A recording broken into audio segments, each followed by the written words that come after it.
हा 32 नंबरचा येण्याचा रस्ता दर्ग्यावरून आतमध्ये आल्यानंतर हे संजय गांधी उद्यानाचा बोर्ड लावला आहे. तिथून आतमध्ये गेल्यावर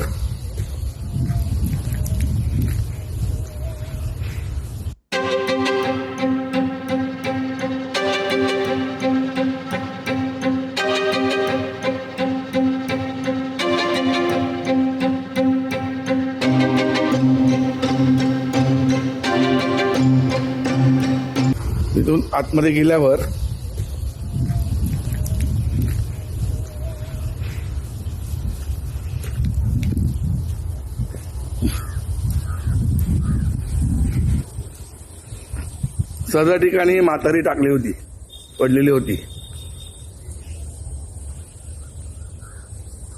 सदर असा हा भाग आहे. तिथे कुठेही सीसीटीव्ही कॅमेरे नाहीये.